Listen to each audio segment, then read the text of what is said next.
कांग्रेस नेतृत्व का इंडी गठबंधन ये बनने के बाद से ही विवाद में है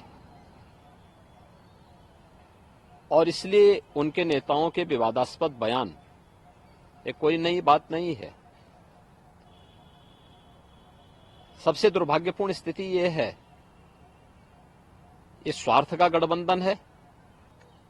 इसीलिए ये लोग लगातार इस प्रकार के बयान करते हैं जो भारत के दुश्मनों को अच्छा लगे और देश में विखंडन की सी स्थिति पैदा हो। ये स्वार्थ का गठबंधन है। अपने राजनीतिक स्वार्थों के लिए राष्ट्रीय सुरक्षा को, राष्ट्रीय अखंडता को अपूर्णीय क्षति ये लोग पहुंचा रहे हैं और ये सचमुच एक परिवार पर आधारित पार्टियों का एक कैरेक्टर है।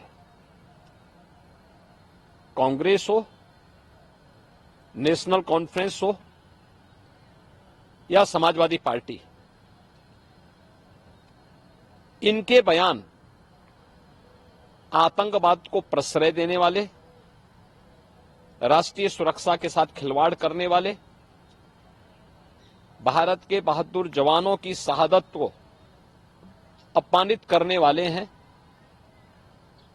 चुनाव के दौरान या उसके आगे पीछे भी इस प्रकार के बयान देशद्रोही तत्वों के दुस्साहस को बढ़ाता है और देश में अनावश्यक एक माहौल खराब करने का कुत्सित प्रयास होता है। इंडी गठबंधन का यह कृत्य अत्यंत निंदनीय है और चूंकि इनके किसी भी नेता पर कोई नियंत्रण नहीं है, इसलिए जो उनकी मर्जी में आता है वो उस प्रकार की भाषा का अपने तरीके से, अपने राजनीतिक स्वार्थ के लिए उस प्रकार का भाषा का उपयोग अपने स्वार्थ के हिसाब से करते हैं। लगता है चुनाव में कोई लाभ होगा इस तरीके का बयान जो वो दे रहे हैं? देखिए, सच्चाई तो यह है कि जम्मू कश्मीर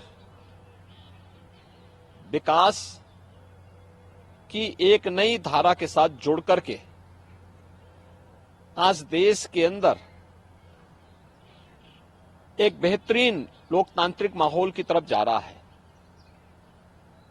जो परिवारवादी सत्ता वहां पर हावी थी, आज उसके दिन लग चुके हैं। आज वहां पे जनता के प्रतिनिधि सही मायने में चुनकर के जाने की स्थिति में है। पंचायत चुनाव में उसके उदाहरण भी देखने को मिले। अब जिनकी पैरों के नीचे की जमीन खिसक चुकी है, वे लोग हताशा निराशा में इस प्रकार के बयान दे रहे हैं जिससे कंगाल पाकिस्तान भी इन बयानों से खुश होता है। इसीलिए पाकिस्तान की ओर से इन इंडी गठबंधन से जुड़े हुए नेता राहुल गांधी के बारे में, राहुल गांधी के समर्थन में और उनके नेताओं के समर्थन में बयान आते हैं।